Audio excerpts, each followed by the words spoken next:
Muito boa noite, boas-vindas a todos os participantes dessa audiência pública, cumprimento especial a todos os presentes, também ao meu par aqui, o vereador Paulo Ferrarese, que também nos honra com a sua presença. Cumprimento também o aspirante Rosa, do 28º, médico do 28º GAC de Criciúma. Declaro aberta essa audiência pública, realizada pela Câmara Municipal de Criciúma, com a finalidade de debater a respeito do projeto de lei que institui a Semana Municipal de Conscientização da Saúde do Cérebro, no calendário oficial de eventos e datas comemorativas do município de Criciúma. Proposta por mim, vereador Júlio César Kaminski, através do requerimento 442/2023, sendo aprovado por unanimidade através de todos os vereadores. Ressalto que esse instrumento de audiência pública, ele está previsto no artigo 244 do regimento interno dessa Casa, tendo por finalidade possibilitar debate, primando sempre na transparência, na conscientização, na concretização da democracia participativa, visando ao esclarecimento de dúvidas e as sugestões de alternativas por parte dos cidadãos. Portanto, sejam todos muito bem-vindos e gostaria muito de pedir que participem. Destaco ainda que essa audiência pública está sendo gravada e transmitida ao vivo no perfil oficial da Casa Legislativa através do youtube.com/Câmara Criciúma e facebook.com/Câmara Criciúma.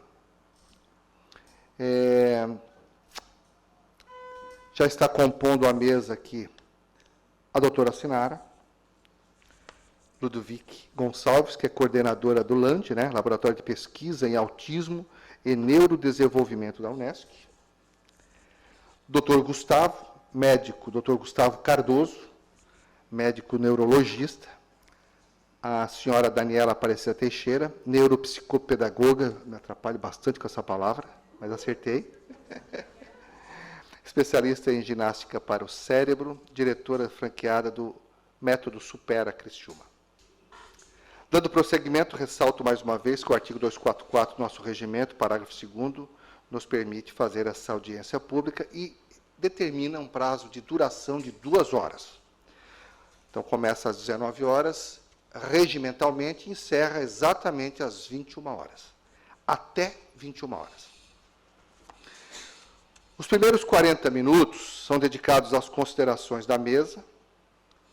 Os 50 minutos seguintes ficarão disponíveis para manifestações do público, com tempo de 2 minutos para fala por pessoa. Nos tempos restantes, faremos os encaminhamentos. Ok? Só para a gente poder se situar, e dentro das possibilidades a gente vai ajustando o tempo, não podendo ultrapassar as 2 horas. E já passo a palavra. Nós temos ainda estamos aguardando a presença da doutora Sandra Grijó Búrigo, que pode, a qualquer momento, estar chegando aqui também, que é médica geriátrica. Então, já iniciamos, os trabalhos. Passo a palavra para a Daniela, mas antes, porém, Daniela, eu gostaria apenas de fazer umas ressalvas de algumas informações que nós fomos buscar junto ao Poder Executivo. Nós fizemos alguns questionamentos, e um deles pergunta o seguinte, que foi encaminhado para a Saúde e a Assistência Social. Quantos idosos existem atualmente em Criciúma? A Saúde nos informou que são 33.909 idosos com mais de 60 anos. A Assistência Social nos informa que são 61 mil idosos residentes no município de Criciúma. Veja que há uma discrepância de informação. No mesmo local, nós temos uma discrepância de informação. A Saúde nos forma 33 e a Assistência Social nos forma 61 mil. Questionamos quantos idosos apresentam demência. Demência.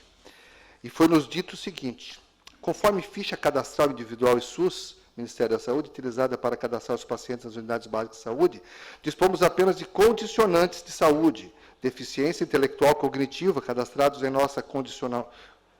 Com essa condicionante, temos hoje 109 pacientes de faixa etária de 60 anos ou mais. No ano 2002, CID-F03, demência não especificada, foi utilizado em 33 atendimentos médicos. Perguntamos quantos se encontram em situação de vulnerabilidade. Então, nesse caso, a resposta veio do social, dizendo: os idosos cadastrados no CAD único, segundo o SECAD, abril de 2023, são 4.822, com 60 anos ou mais. 2.472 com renda per capita de até meio salário mínimo, 2.106 com renda entre meio e um salário mínimo e 244 renda maior que um salário mínimo. Residem sozinhos 1.621 e 165 completarão 60 anos até dezembro de 2023. Uma outra pergunta que fizemos foi: quantos idosos apresentam desafio auditivo, baixa escuta, surdez ou qualquer nível? Conforme ficha cadastral do indivíduo do ESUS, Ministério da Saúde, utilizada para cadastrar os pacientes nas unidades básicas de saúde, dispomos apenas de condicionante de saúde, deficiência auditiva, cadastrado com esse condicionante temos 257 pacientes na faixa etária de 60 anos ou mais. Social, deixa eu ver se... Não tem essa informação. Quinta pergunta: qual o nível de escolaridade dessa população de idosos, de acordo com os questionamentos apresentados? Segundo informação social, fundamental e incompleto em sua maioria. A sexta pergunta que fizemos foi: pós-Covid, quais os estudos realizados para conhecimento das sequelas desta população de idosos? A saúde nos respondeu que, após a pandemia Covid, disponibilizamos um centro de reabilitação para a população, incluindo os idosos. Para acessar esses serviços, os usuários devem ser encaminhados pela unidade básica de saúde. A social não tem. A sétima pergunta: dentro do poder municipal, quando se inicia a promoção da busca pela qualidade de vida na longevidade? O que o poder público está fazendo para sermos longevos, com qualidade de vida? A resposta da saúde: por conta do poder público municipal, buscamos constantemente promover a qualidade de vida na longevidade. Temos programas de valorização e humanização em saúde disponíveis para os municípios, visando fornecer o melhor atendimento possível à população, promover uma longevidade saudável com qualidade de vida. O social, por sua vez, respondeu dizendo: através dos Centros de Referência de Assistência Social, CRAS, instalados nos territórios de maior vulnerabilidade do município, disponibilizamos aos idosos o CSFC, Serviço de Convivência e Fortalecimento de Vínculo, para a pessoa idosa, proporcionando convívio social, lazer, informações, orientações, qualidade de vida a essa população. Então, essa foi uma das respostas obtidas. Vocês vejam que existem também algumas discrepâncias, porém, fizemos outro requerimento que não foi legalmente, o tempo não teve tempo legal para a resposta, mas fizemos os seguintes questionamentos, só para a gente introduzir o nossos trabalhos de hoje. Quais as políticas públicas municipais voltadas à população com faixa etária acima de 50 anos? Como está sendo feita a inclusão produtiva das pessoas idosas por meio de políticas públicas setoriais destinadas à garantia de autonomia e geração de renda no município de Criciúma? Quais as campanhas socioeducativas sobre o envelhecimento ativo e saudável, bem como campanhas sobre a saúde do cérebro? Qual o orçamento existente para investimento em políticas públicas para pessoas idosas? Fizemos essa solicitação dia 12 de julho de 2023, e eles têm o prazo até dia 12 de agosto de 2023, ou seja, tem ainda um tempinho de resposta. Agora, com a palavra, a senhora Daniela Aparecida Teixeira, que poderá fazer uso da palavra. Muito bem. Obrigado. Boa noite a todos. Primeiro, quero cumprimentar os pares aqui da mesa. Essa noite é muito importante. Eu acredito que é um marco na história da cidade de Criciúma, trazer para a pauta este debate, trazer a saúde do cérebro para a pauta central de debate nesta noite, é algo muito importante que pode transformar a vida de muitos munícipes. Muito obrigada. Muito obrigada. Todos esses questionamentos que o Dr. Júlio acabou de ler, eles são extremamente importantes para que nós possamos entender como que nós podemos promover ações para que possamos melhorar qualidade de vida, promover longevidade com qualidade de vida, se não temos dados precisos para que possamos trabalhar? Quando a gente fala de melhorar a qualidade de vida, na longevidade, nós estamos falando de um indivíduo que precisa ser cuidado durante todas as fases da sua vida. Não há como promover qualidade de vida na longevidade se nós não observarmos esse indivíduo desde os seus primeiros anos de vida. Eu gostaria que o nosso colega lá, a gente trouxe uma apresentação aqui em slides, para que nós pudéssemos seguir esse debate, essa proponência, né, que veio através do nobre vereador, Dr. Júlio Kaminski.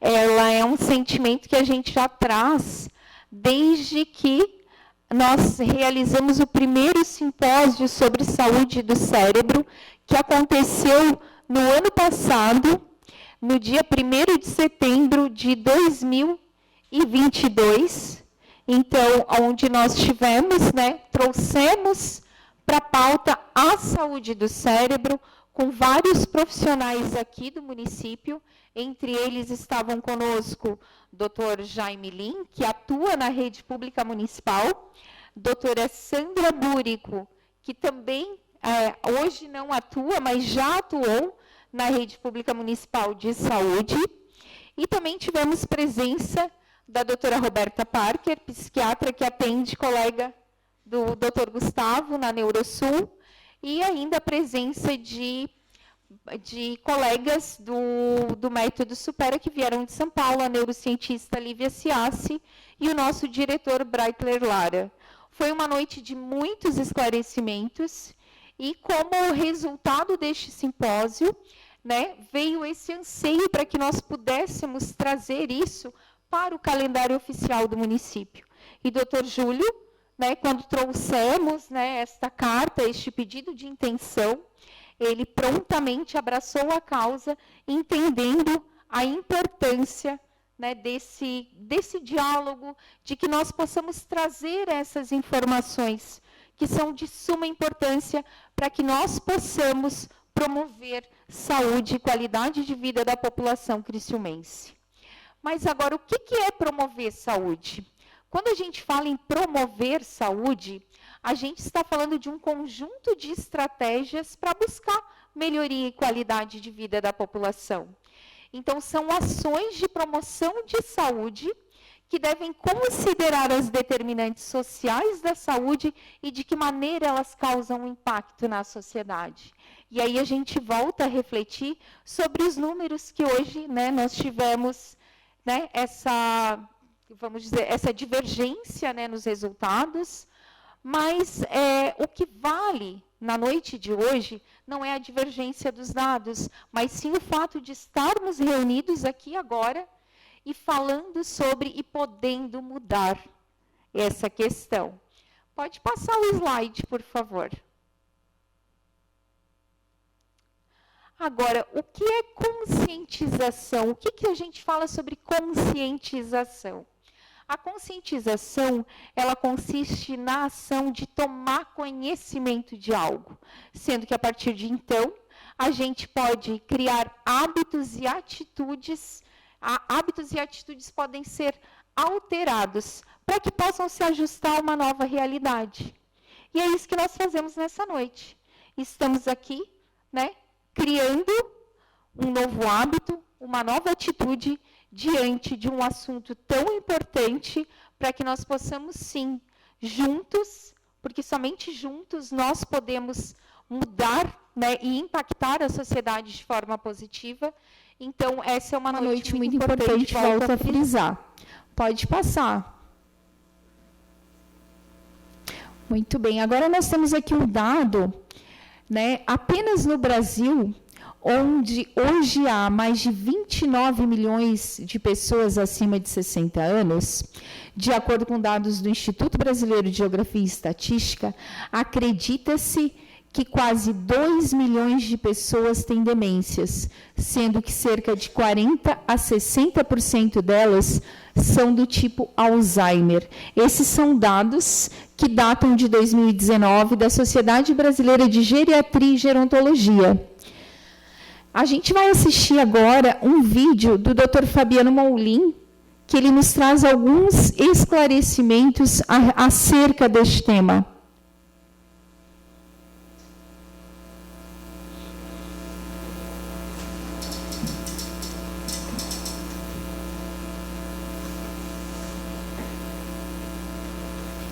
Você conhece alguém que vai ter ou tem Alzheimer? Alzheimer é o tipo de demência mais comum que existe. Além disso, vivemos no país que a OMS, a Organização Mundial de Saúde, estima que vai ser o país com a maior incidência e prevalência de Alzheimer. Países em desenvolvimento vão ser os países que vão suportar o maior número de pacientes com a doença. E países hoje desenvolvidos, na Escandinávia, no Japão, esse número cai. E cai por quê? O que esses dados ensinam para a gente? Que a doença de Alzheimer não é uma doença de um cérebro, não é a doença de um indivíduo, mas é a doença de uma sociedade, por um motivo muito simples. Nem todas as causas do Alzheimer são genéticas. Pelo contrário, estima-se hoje que em 50% dos pacientes que têm hoje Alzheimer poderiam não ter se tivessem feito da vida algo diferente do que fizeram. Isso não envolve só o indivíduo, envolve uma política de saúde, de educação e várias outras perspectivas de vida. Portanto, ao ver um paciente com Alzheimer, saiba que esse paciente existe um determinismo genético, mas existe também um país que provavelmente deu pouco para essa pessoa. Exemplos. Só deu aprender uma segunda língua, eu retardo o aparecimento da doença em 5 anos. Só de eu fazer atividade física regular, isso quer dizer 3 vezes por semana, eu reduzo em 50% a chance de ter Alzheimer. Só de evitar comer o tipo de comida mais consumida no Brasil hoje, que é carboidrato simples, batata, arroz, bolacha, eu reduzo em mais de 30%. E se eu sigo, por exemplo, a dieta mais estudada para prevenção, que é a dieta do Mediterrâneo, eu consigo uma redução ainda maior. Controlar obesidade, hipertensão, dislipidemia é também essencial. O que acontece na doença de Alzheimer, portanto, é uma mescla de um indivíduo e uma sociedade e, portanto, toda pessoa tem em si a possibilidade da prevenção ou de pelo menos mudar os fatores modificáveis que estão no dia a dia, no prato que se escolhe para comer, no tipo de atividade intelectual que se deixa de fazer ou que se faz, em que eu presto atenção, já que a atenção é a maneira que meu cérebro se constrói, e principalmente no cuidado da saúde, no cuidado do corpo. Até porque a ilusão de que o cérebro faz parte de outra dimensão que não do corpo é um dos maiores erros no entendimento, no tratamento e na prevenção. Quem tem a possibilidade de em 30, 40 anos ter ou não ter o Alzheimer, cabe em parte a cada indivíduo. E principalmente ao governo estimular o tipo de saúde adequada, educação adequada e uma compreensão adequada do que é o envelhecimento e do que é a cidadania. Vamos lutar pelo nosso cérebro, já que é a máquina mais fantástica que existe. Obrigatoriamente, você conhece alguém que vai ter ou tem Alzheimer. Eu quero convidar o Dr. Gustavo para que possa estar discorrendo agora sobre o assunto, médico neurologista aqui da Clínica Neurosul, que pode nos trazer, né, pela sua vivência, né, pela sua formação e também pela sua experiência em clínica e atendimentos, pode nos trazer, né, grandes informações. Sim, em relação a... Primeiro... Obrigado. Primeiramente, boa noite a todos. Agradecer a oportunidade de poder estar aqui. A primeira coisa que nós temos de alarme, inclusive, aí é os dados alarmantes que nós não temos. Na verdade, nós temos os dados, mas na prática a gente observa isso. Obviamente, eu não tenho de cabeça, mas a demência, falando especificamente da demência, é uma doença muito pouco diagnosticada, subdiagnosticada. Há dados mostrando que a maioria dos pacientes com Alzheimer sequer tem o diagnóstico de Alzheimer no Brasil. E a gente observa isso principalmente nos dados, na prática, né, atendendo pacientes privados e pacientes do SUS.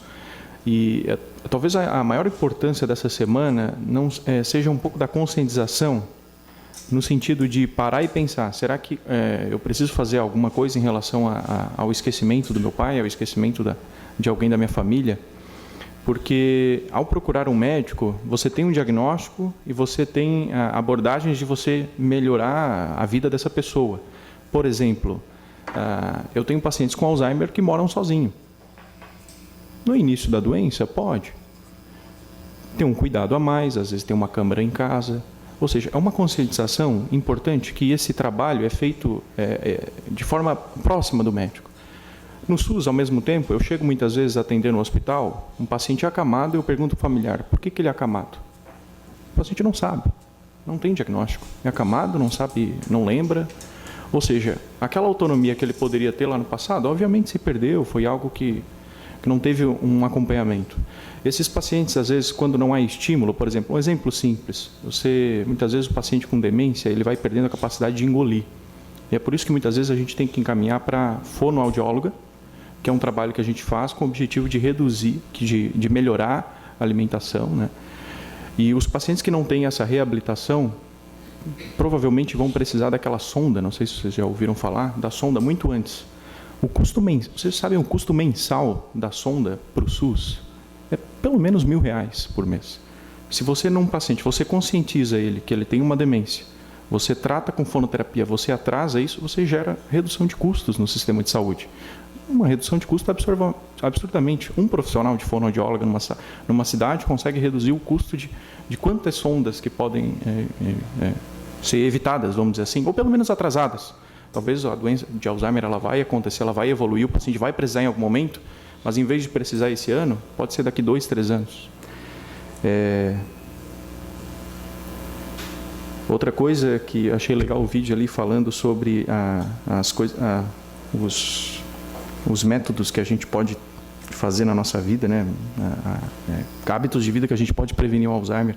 Um hábito de vida, na verdade, um sintoma que os pacientes têm e que está diretamente relacionado com demência é a perda auditiva. Uma coisa muito simples. Eu atendo muitos pacientes que têm perda auditiva, mais velhos, e eles não se preocupam com isso. Uma coisa simples, eles vão deixando, e daí a família vai tendo que falar mais alto, né? Eles vão se adaptando com isso. A perda auditiva está diretamente relacionada com o risco aumentado de demência. E saiu um estudo agora, recentemente, este ano, na Lancet, que é uma grande revista internacional relacionada à neurologia, que colocar aparelho de auditivo é capaz de prevenir Alzheimer. Uma coisa simples, que as famílias não têm. Um exemplo simples, previne Alzheimer, previne fono, previne o custo da dieta, previne tudo.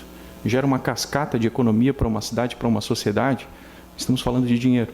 Então, que é importante, né? Na nossa prática aqui. Tá? Outra coisa importante, por exemplo, todo paciente que eu faço diagnóstico de Alzheimer, a primeira coisa que eu falo, uma das primeiras coisas que eu falo é tirem os tapetes de casa, porque o paciente de Alzheimer, às vezes, ele perde um pouquinho da coordenação, o paciente com demência, ele perde um pouquinho da coordenação. Tapete em casa aumenta o risco de quedas e fratura. Uma fratura de quadril é um custo de dezenas de milhares de reais para um hospital. Então, o simples ato de você conscientizar o paciente de ter um diagnóstico de ausência de Alzheimer, ter uma orientação de que tem que tirar os tapetes de casa, isso reduz o custo de cirurgias de ortopédicas lá no futuro. Simples, conscientização. Então, essa é uma coisa importante aí que eu gostaria de falar em relação à demência. Né? Você continuar?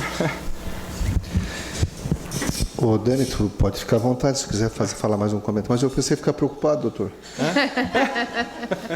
Eu ando meio surdo. A minha filha, pai, tu tem que dar uma olhadinha, tu parece que está meio surdo. A minha filha fala para mim. Comecei a ficar preocupado. Bom, já trouxemos uma informação, né?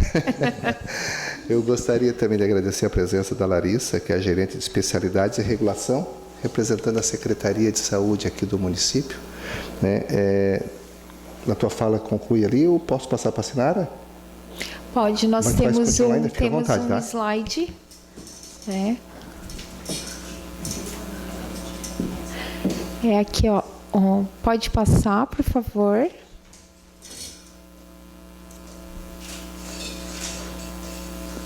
Muito importante mesmo essa fala de falar da importância da audição do Dr. Gustavo. A gente tem outros estudos que trazem um aumento de cerca de 40% nas chances de desenvolvimento de demência quando se tem baixa escuta. É muito sério mesmo isso. Então, agora, quantas pessoas no Brasil têm transtorno de aprendizagem? Aqui a gente tem uma estimativa da Associação Americana de psiquiatria de 5 a 15% da população mundial tem transtornos de aprendizagem, o que no Brasil representaria um grupo de 10 milhões de pessoas. E para esse momento eu gostaria de passar a palavra para a doutora Sinara, que é coordenadora do LAND, da UNESCO, Laboratório de Pesquisas em Autismo e Neurodesenvolvimento. Boa noite a todos, boa noite ao Dr. Gustavo, a Daniela, ao vereador Dr. Júlio e a Larissa, perdão. É também uma honra e um grande prazer estar compondo essa mesa e esse projeto importantíssimo.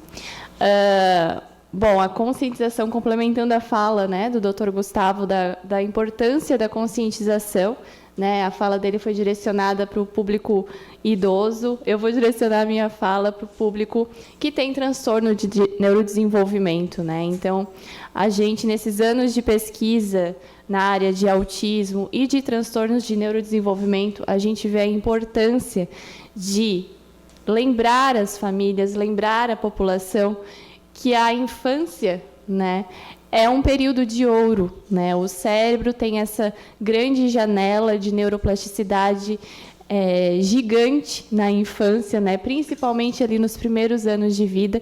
Essa neuroplasticidade ela não se perde, né? O idoso ali também tem esse cérebro plástico que também consegue aprender, mas a gente sabe que a criança ela tem isso numa potencialidade tremenda, né?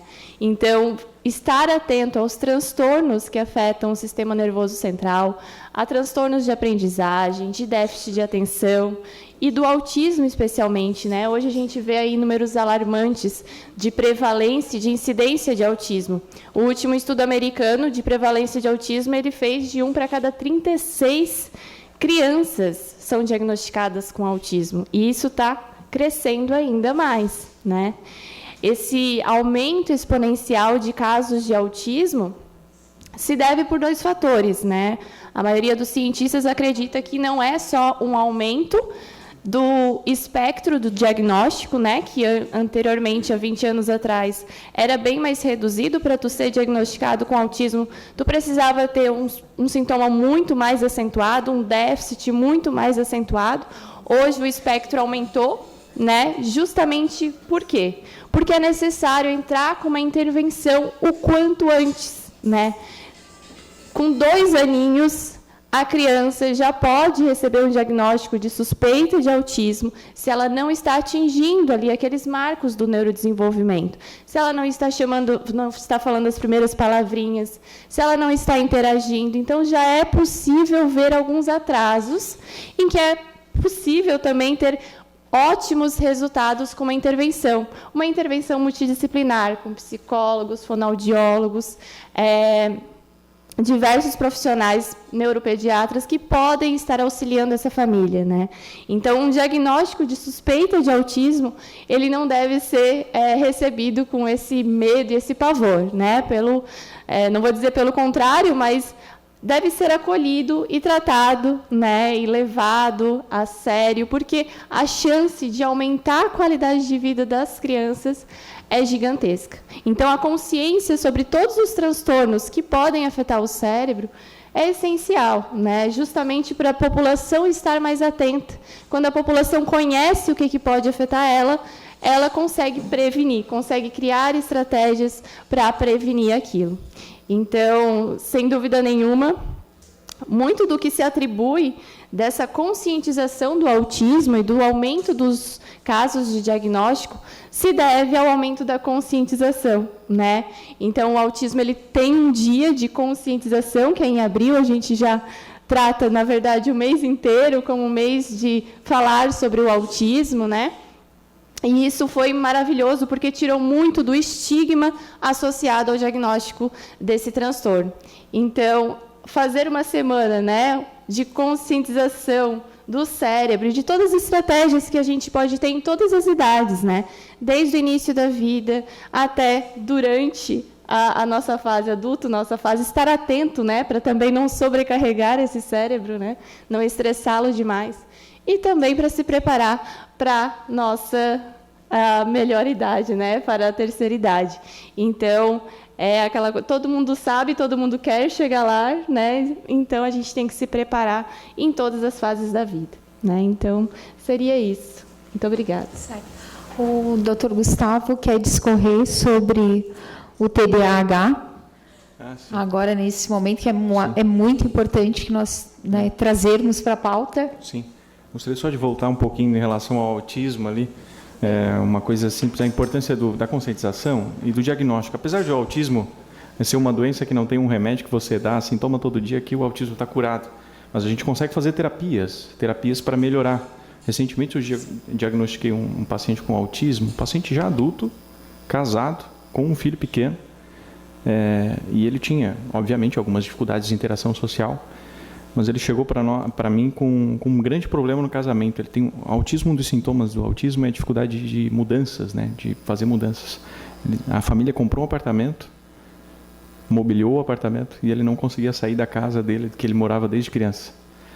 Fizemos, obviamente chegou com o casamento no fim, né? Um filho que a mulher disse, não quero mais. A gente fez o diagnóstico, começamos a terapia. E com terapia ocupacional foi se colocando pequenas mudanças até ele tolerar grandes mudanças. Até o ponto que ele conseguiu mudar de apartamento e, entre aspas, salvou o casamento, vamos dizer assim. Uma coisinha simples, né? Uma coisinha simples. Como a importância do diagnóstico muda a vida de uma pessoa, inclusive de uma família. Sobre outro transtorno de neurodesenvolvimento, o famoso TDAH, os que já ouviram falar, que é o transtorno de déficit de atenção e hiperatividade. A maioria dos pacientes não tem hiperatividade. A gente observa muito mais um déficit de atenção, principalmente no adulto. E a importância do TDAH, hoje a gente observa um grande aumento do nome TDAH. Parece que todo mundo tem TDAH. Não sei se já viram. Eu já pensei que eu tinha TDAH. Por um lado, é bom, porque as pessoas que realmente tinham TDAH estão nos procurando e fazendo diagnóstico. O TDAH, hoje a gente observa que o TDAH não tratado tem aumento de risco de vício em drogas, vício em álcool, transtorno de ansiedade e depressão e até um estudo recente, acidente de trânsito. Eu cheguei um paciente esses dias que chegou para mim, que a gente fez o diagnóstico, ele tinha 70 pontos na carteira. Então, a importância de conscientizar realmente que existe essa doença, que a pessoa que tem esses sintomas procurar o atendimento, porque isso muda e... Olha o custo para uma sociedade, né? O custo para uma prefeitura de várias pessoas por aí sem tratamento e sem sequer conscientização de que existe essa doença. Isso é importante. Eu queria deixar isso bem claro. E quando o doutor fala a maior incidência é do TDA, né? Sem o H, mas a atenção é o botão de start do nosso cérebro, né? O nosso cérebro ele funciona como uma engrenagem perfeita. Então, para que eu possa coletar um número de informações satisfatório, para que o meu cérebro siga fazendo a associação e eu leve essas informações para torná-la um aprendizado ou uma memória de longa duração, ela está diretamente ligada com a minha capacidade de atenção. Então, a importância de se disseminar, de se debater estas informações, elas impactam em todas as fases de vida do indivíduo. Eu volto a ressaltar que esta é uma noite muito importante para a cidade de Criciúma. Me permite, eu gostaria de pedir para Larissa. Olha, eu falo bastante. Mas vai aproveitar. Ela tinha até um material para apresentar, mas uma questão de horário não foi possível a gente ir, né? Mas dentro disso ela vai poder fazer uma explanação, falando um pouquinho sobre a Secretaria de Saúde do município, o que ela vem fazendo em relação ao tema, né? Larissa, lembrando que a nossa maior discussão aqui hoje, em cima dessa questão, é de fato aproveitar a audiência pública para criar a Semana da Conscientização da Saúde do Cérebro. Perfeito? Só para nos situar aqui. Boa noite, em nome do secretário Acélio, né? Vim aqui conversar. Conversei um pouquinho com o Júlio, né? Júlio, agradeço o convite de estar aqui com essa mesa que tenho certeza que faz um grande trabalho para a saúde do cérebro, né? Eu sou enfermeira, né? Para quem não me conhece, sou gerente da atenção especializada em saúde no município de Criciúma, sou coordenadora do programa Melhor em Casa. Sou a responsável pelos contratos do SER e fibromialgia da universidade. E eu trouxe um pouquinho do que a gente faz hoje, né? Eu vi o doutor falando sobre o Alzheimer, a gente atende muitos pacientes no programa Melhor em Casa, né?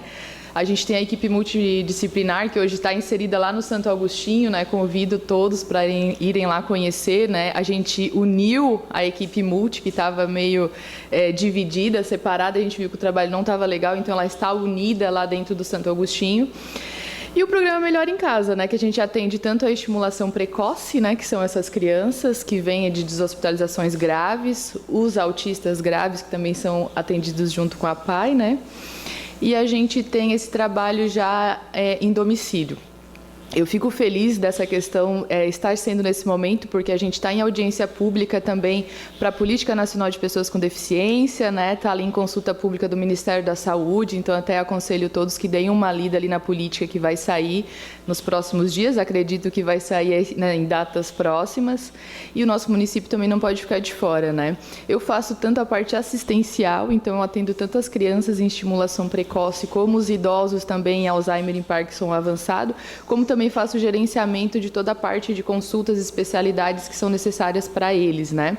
Então, por exemplo, um idoso que chegou na unidade de saúde com alguma situação de disfagia, com dificuldade de deglutir, começou com alguma situação, ele é encaminhado para a fonoaudiologia, ele entra para um sistema de regulação e a gente também faz esse gerenciamento do sistema de regulação, né?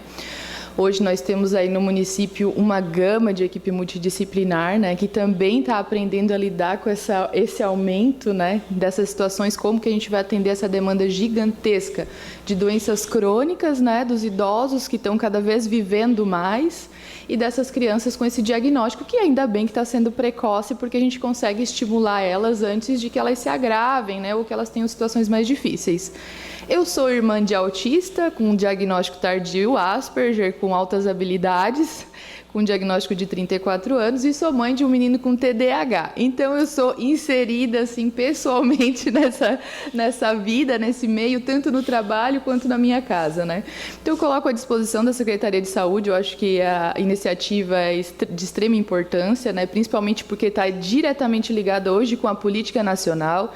Então, é interessante que a gente dê uma olhada nessa consulta pública, porque lá é que a gente tem que acrescentar coisas, até eu já fiz várias colocações, principalmente por causa do atendimento domiciliar, né, que é um gargalo hoje gigantesco.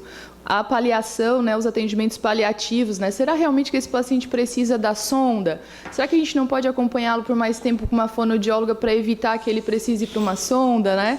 Qual que é o prognóstico dessas doenças também, né?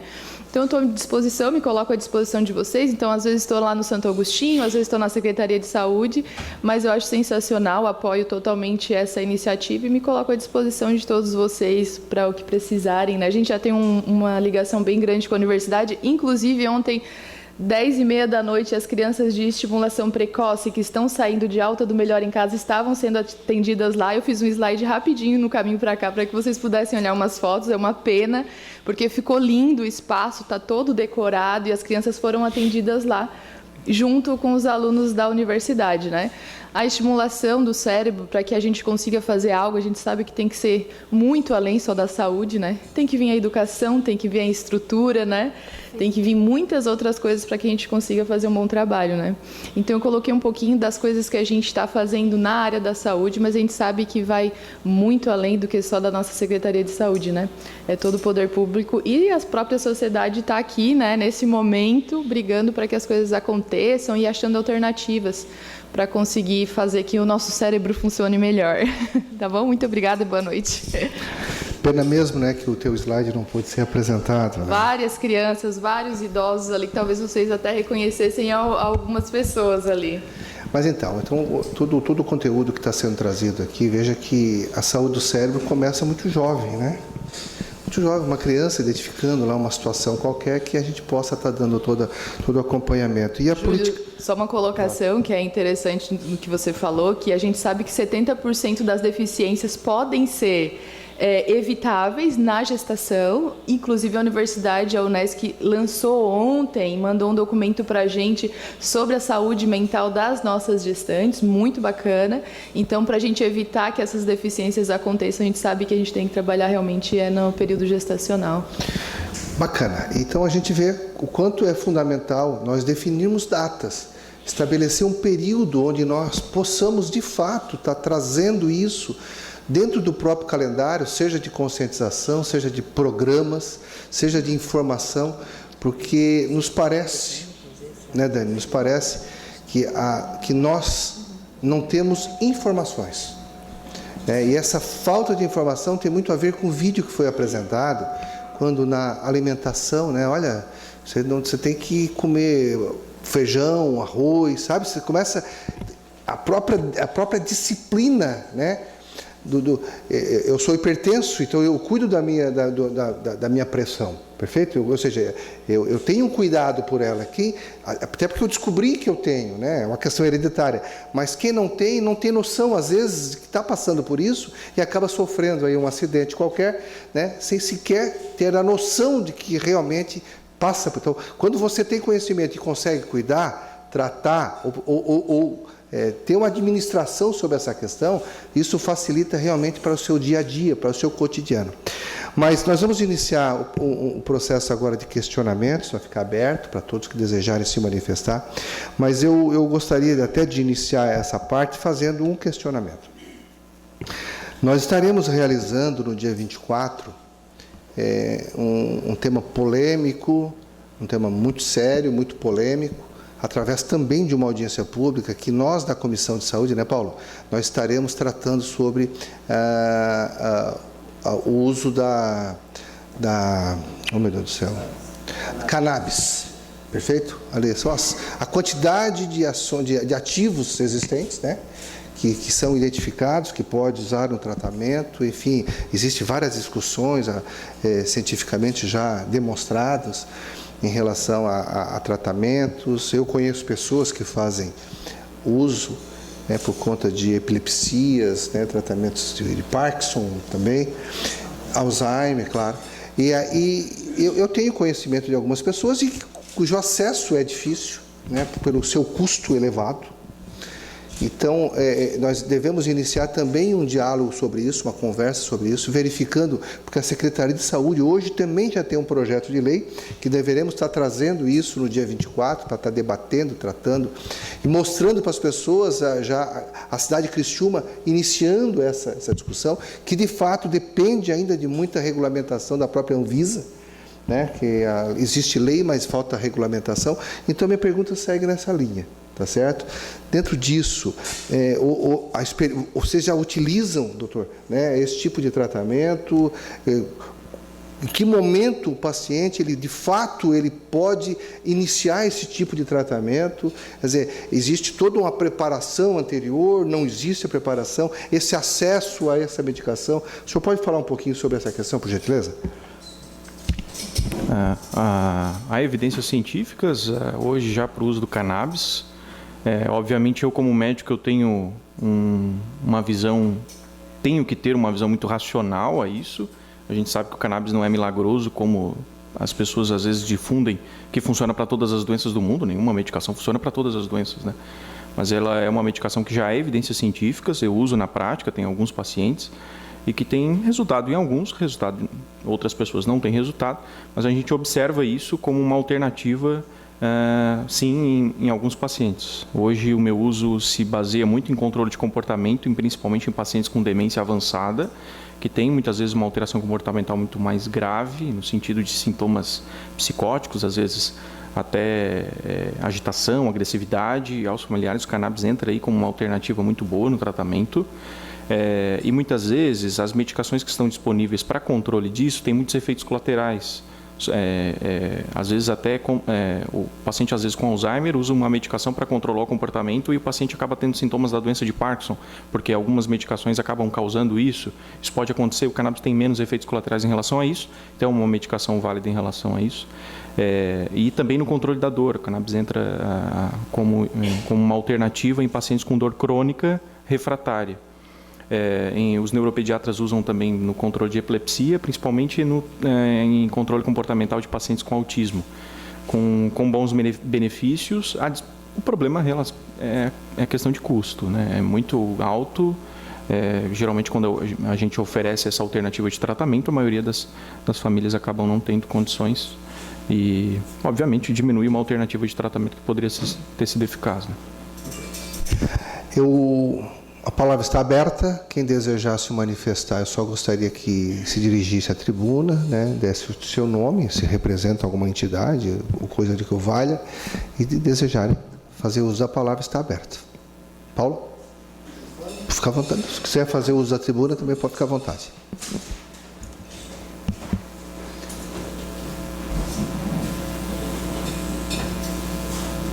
Gostaria de cumprimentar o presidente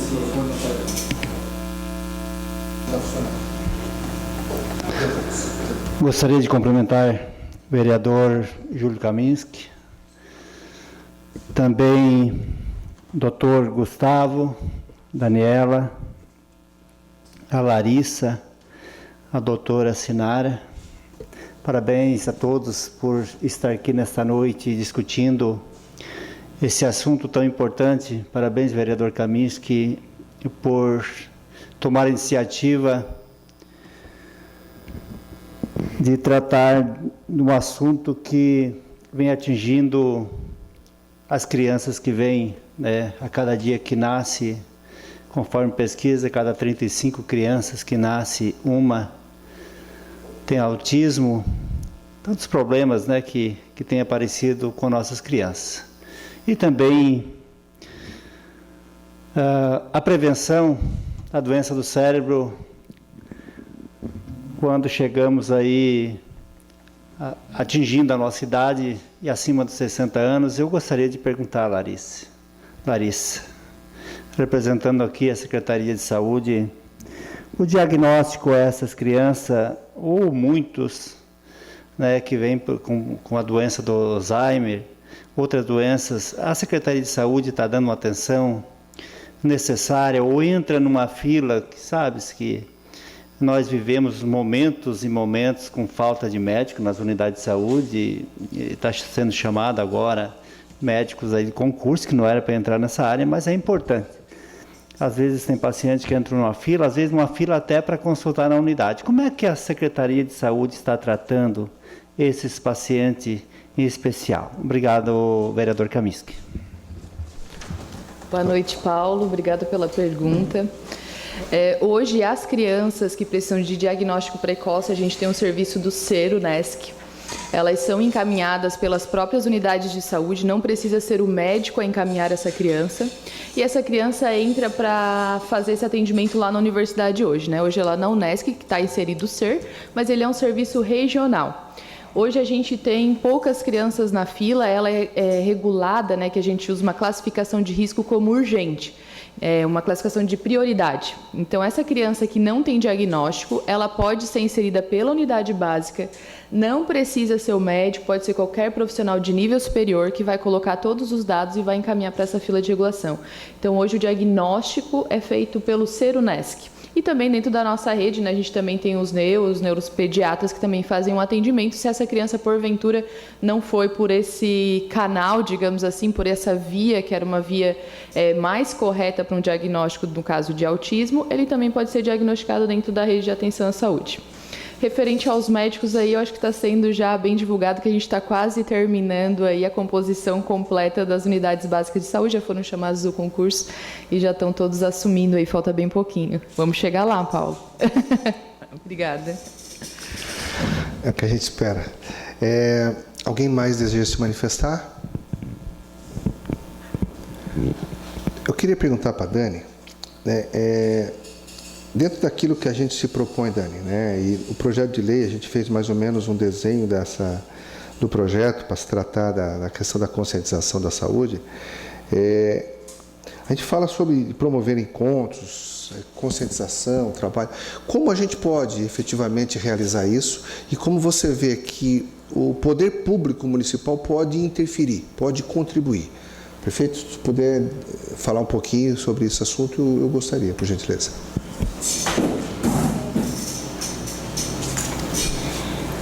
Eu acredito muito que a união entre poder público e setor privado faz toda a diferença, quando a gente fala de trazer informações que vão impactar a sociedade como um todo.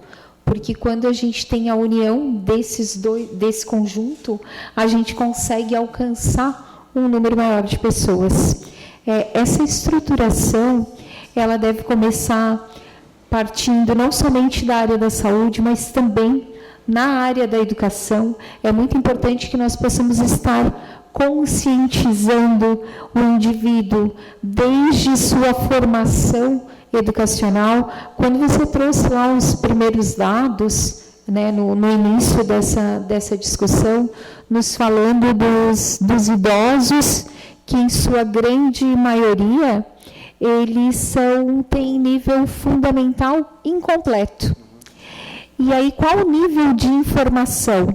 Para que nós consigamos informar estes idosos que hoje têm o nível fundamental incompleto, nós precisamos atingir aquele neto, aquele filho, para que ele alcance essa informação.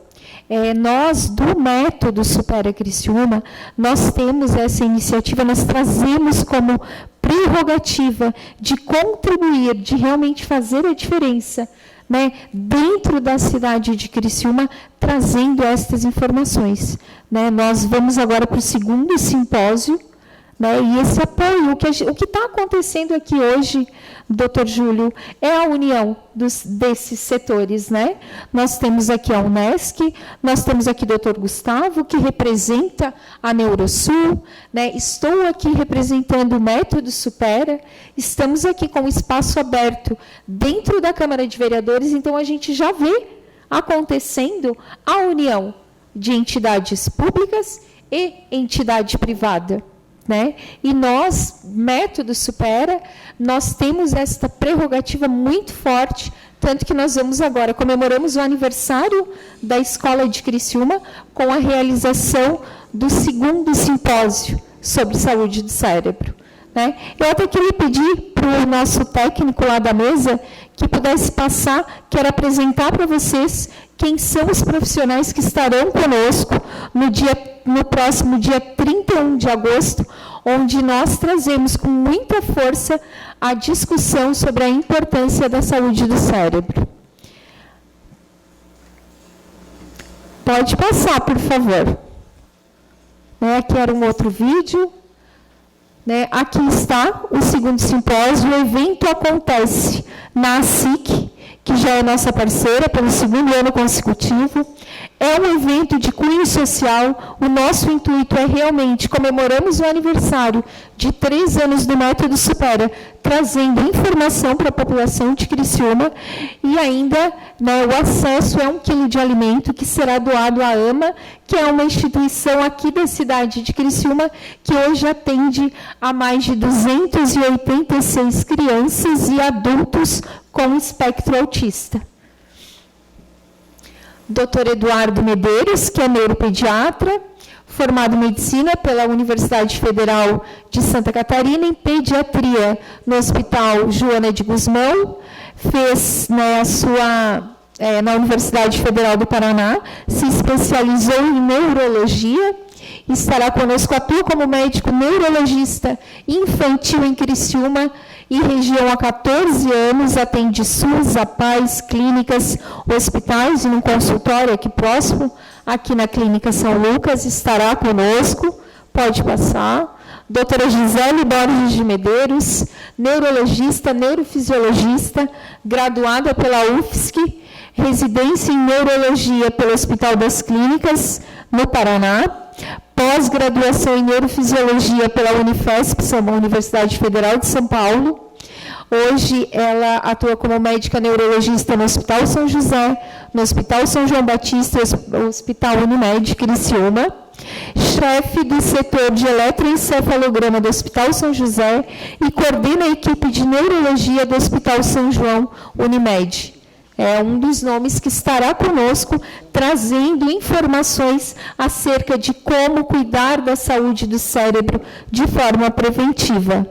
Também estará conosco a doutora Paula Renata Berto, e aí a gente volta para um tema que o doutor Gustavo trouxe, para a gente, e nós do Método Supera conhecemos essa importância. Então, a doutora Paula, fonoaudióloga, 15 anos de atuação em audiologia, né, especialista em audiologia e processamento auditivo, ela traz na pauta a importância de se cuidar da audição, visto que, como a informação chega para a gente, né, quais são as portas de entradas de informação para o nosso cérebro? São os 5 sentidos, e a audição, sem sombra de dúvidas, é o principal sentido, a principal porta de entrada de informação. Se está o doutor Júlio preocupado, né, já não vai faltar o simpósio e já está marcando a consulta.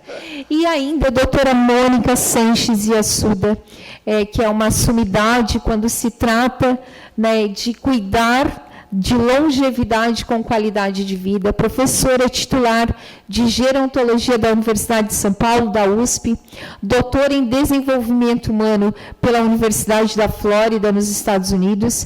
Hoje ela realiza pesquisas sobre intervenções cognitivas, testes para identificar alterações precoces na cognição e estratégias de promoção da saúde cerebral. Também investiga as relações entre a síndrome da fragilidade e a cognição. Então, nós temos um time de renomados especialistas que estarão à nossa disposição na noite de quinta-feira, no dia 31 de agosto, na Unesc. Eu, desde já, na Unesc, é que eu olhei aqui para a Sinara, e ficou Unesc, na ASIC, na Associação Empresarial de Criciúma. A inscrição é muito fácil de fazer, todos estão convidados. Quem é o público-alvo desse simpósio? Todos os profissionais da área da educação, profissionais da área da saúde. A instituição familiar é convidada a estar conosco, visto que a saúde do cérebro é um assunto de interesse de todos os cidadãos. É assim que a gente começa a empoderar a sociedade de Criciúma, visto que conhecimento gera poder. A partir daquilo que conhecemos, nós traçamos estratégias para lidar com situações futuras. Eu peço o auxílio de todos que estão aqui na mesa para que nós possamos divulgar amplamente o simpósio, pois é um pontapé inicial, e eu falo, sem sombra de dúvidas, um forte pontapé para que a gente siga informando sobre saúde do cérebro. Muito bem. Tem mais algum questionamento? Alguém? Porque senão eu vou encaminhando aí para o encerramento. Se ninguém deseja mais fazer questionamento. Bom, então, alertando a todos, que um dos propósitos desse nosso encontro, através da audiência pública, é exatamente um dos critérios objetivos para que a gente possa criar a lei que trata sobre a Semana da Conscientização da Saúde do Cérebro. Esse é o propósito principal e, é claro, uma pequena palhinha aí de todos esses profissionais que nem se questiona a sua qualificação, que aqui estão, falando um pouquinho do que representa isso, do que nós esperamos na longevidade da nossa vida, nós que estamos envelhecendo. Existe aí hoje em Santa Catarina 1.116.000 idosos, pessoas acima de 60 anos. Esse é um número existente de uma população em torno de 7,6 milhões de habitantes no estado de Santa Catarina.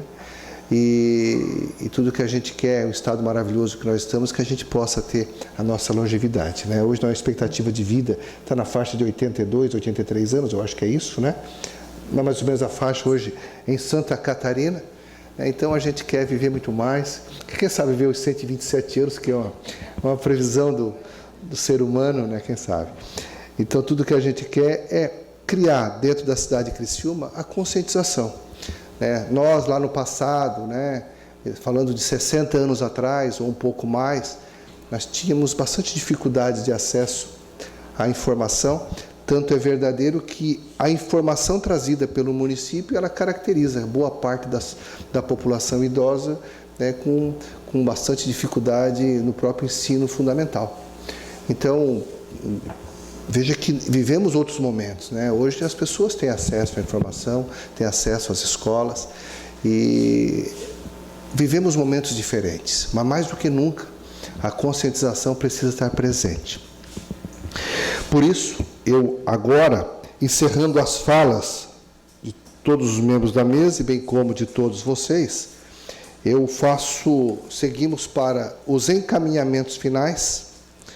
Passo a palavra aos membros da mesa que queiram sugerir algum encaminhamento, né? E temos um tempinho pela frente, é possível, se alguns de vocês desejarem fazer algum tipo de encaminhamento, nós estaremos fazendo na sequência o encaminhamento que é o objeto dessa nossa audiência, que é a criação da Semana da Conscientização, que está sendo estabelecido para o período de 1º de setembro a 1º a 9 de setembro. Um período importante, um período de pátria, um período de 7 de setembro, de independência, justamente para criar todo um sistema em torno disso, aproveitando essas datas comemorativas como uma forma patriótica, né, de fazer a conscientização, de levar a informação, de inserir, de incluir os idosos também nos eventos daquela Semana da Pátria. Então, tudo isso, né, é o sentido de a gente poder ter a participação mais ativa, né, que é um dos grandes propósitos do envelhecimento saudável, que é o envelhecimento ativo, remunerado, onde as pessoas também possam contribuir efetivamente, não só com a sua inclusão, mas cuja experiência de cada um pode permitir novas inclusões. Então veja que é todo um contexto que pode ser muito bem trabalhado, e eu passo a palavra à mesa para que, além desse encaminhamento que vai ser dado na sequência, tenha mais algum encaminhamento a fazê-lo. Tá bom? Tranquilo? Ok? Vocês têm algum encaminhamento? Paulo? Douglas? Tem? Não? Então tá. Então, seguindo ao encaminhamento proposto, eu coloco em discussão a proposta que anteriormente eu fiz. Criar a Semana da Conscientização de 1º de setembro, 1º a 9 de setembro, criar essa semana no calendário municipal da nossa cidade. Júlio, precisa uma colocação? Claro. Dia 21 é o dia da luta das pessoas com deficiência. Eu acho que é bem bacana que seja em setembro, mas essa é uma data especial para as pessoas com deficiência, dia 21 de setembro. E talvez, eu não sei se a ideia é criar uma semana ou um dia que a gente possa fazer alusão a isso, mas eu sugeriria essa data do dia 21, que talvez que há uma ideia do Ministério da Saúde que case com essa consulta pública ali da lei que vai sair nacional. Uma sugestão. A ideia seria criar uma semana inteira de trabalho. Porque daí tu começa, durante toda a semana tu vai poder trabalhar todos os temas. Essa seria uma ideia principal, mas está em discussão. Quer discutir? Eu acho interessante setembro, talvez não chocar, para valorizar esse dia mais, mas deixar no início de setembro, porque setembro é o setembro amarelo, né? É o mês de conscientização e que se debate muito sobre o suicídio, que está relacionado a transtornos mentais, que aí a gente pode também fazer o link do cérebro. Talvez tenha sido pensado nisso, né? Perfeito, Sinara. Assim, a doutora Sinara, além de ser o Setembro Amarelo, ainda é pouco difundido o Setembro Roxo. Setembro é o mês de conscientização da doença de Alzheimer. O Setembro Roxo ele é pouco difundido, pouco conhecido, né? E também o Dia Mundial de Conscientização é no dia 21, assim como a data que a nossa colega colocou, a Larissa, né? Mas eu acredito que, sendo nos primeiros dias do mês de setembro, e a gente conseguir trabalhar isso, né, unindo que a gente tem já o desfile de 7 de setembro, então a gente pode trazer muita informação para a população, se utilizando já de datas que já fazem parte também do calendário do município. Eu concordo com as falas da doutora Sinara de que mantenhamos nesses primeiros dias do mês de setembro. A palavra está aberta. Continua em discussão. temos duas possibilidades. Vou colocar essa votação a sua também? À vontade. Foi uma sugestão que já é uma semana que a gente trabalha na saúde, né? Sim. Então a gente ia enfatizar com as outras instituições. Eu acho que seria bacana essa semana. E acredito que o Ministério da Saúde vai publicar algo nesse período também. Eu acho que a gente casaria de uma forma bem bacana. E a consulta pública é bem pequenininha, tá? A gente só tem 9 páginas, então assim, aconselho que todos leiam, que tá bem bacana. Faremos isso. Com a palavra, imagina. Ô, Vitor, consegue levar o microfone para ela, por gentileza? Não quer. Não, por favor. Se identifique, por gentileza. É porque fica tudo registrado, né? Eu sugeri que ela fazer a primeira semana para não definir a data para não ficar. Claro, pode. Boa noite a todos, eu sou Joselane, eu sou parceira de Supera. E por que eu acho importante na primeira semana de setembro? Porque depois vem essa data e aí fica mais forte para o pessoal, né? Não tá legal, né? Isso. Pode recomeçar. Boa noite a todos. Boa noite. Não deu. Agora eu acho que deu. Ai, gente. Boa noite a todos. Eu sou Joselane. Eu acho importante na primeira semana de setembro. Por quê? Porque está todo mundo na questão do 7 de setembro. E aí, chega no dia 21, que vai ter mais uma alusão, fica mais fácil de as pessoas se conscientizarem. Porque, de repente, a gente faz só no dia 21, aí a pessoa esquece depois. E assim não, vai ter um mês inteiro, né? Porque na primeira semana de setembro vai estar isso sendo falado, e lá no dia 21 vai ser repetido. Então, é interessante para a população, né, para se conscientizar mesmo, né? A minha mãe era bipolar, né? Então eu acho muito importante essa semana municipal, né? E a questão da informação, né? Principalmente para os familiares dessas pessoas, porque às vezes a gente não tem a informação, certo? Muito obrigada.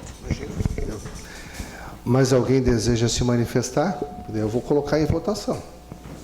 A proposta inicial é essa, se for aprovada, fica valendo, se não der, eu faço da sua, tá? Ok? Então, a gente vai fazer agora o que a gente costuma fazer nessa casa, né? Está em votação a proposta de fazer a primeira semana de setembro, é isso? Na primeira semana de setembro, perfeito? Ok, está em votação a proposta é essa, encaminhar a primeira semana de setembro, a semana da conscientização da saúde do cérebro. Dentro do projeto de lei, a gente vai criar algumas formas que pode ser realizada, campanhas, etc, etc. Então, vamos lá. Em votação, estabelecer como a primeira semana de setembro, a semana da conscientização da saúde do cérebro. Os contrários se manifestem, os favoráveis permaneçam como estão. Aprovado a primeira semana do mês de setembro como a semana da conscientização da saúde do cérebro.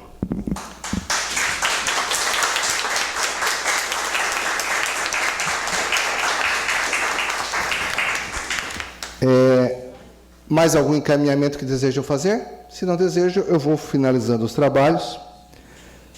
Em nome da Câmara de Vereadores de Criciúma e dos nobres colegas... Pois não, quer falar ainda? Tá. E dos nobres vereador Paulo Ferrarese, a todos os presentes, agradeço a cada um dos senhores e senhoras pela presença, da participação.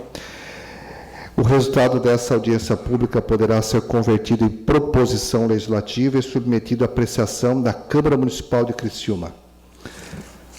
Agradeço a presença do Dr. Gustavo Cardoso, médico neurologista, doutora Sinara Ludwig Gonçalves, coordenadora do LAND, Laboratório de Pesquisa em Autismo e Neurodesenvolvimento da Unesc.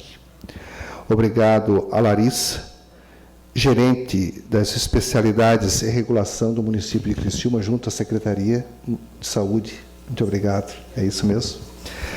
Obrigado, Daniela Aparecida Teixeira, neuropsicopedagoga, especialista em ginástica para o cérebro, diretora franqueada do Método Supera Criciúma.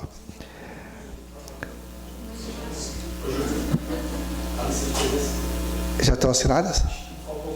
Aqueles que não assinaram a lista de presença, por favor, ou façam, porque para nós é uma audiência pública e ela tem um valor legal para efeito dos encaminhamentos que ora foram propostos e aprovados, ok?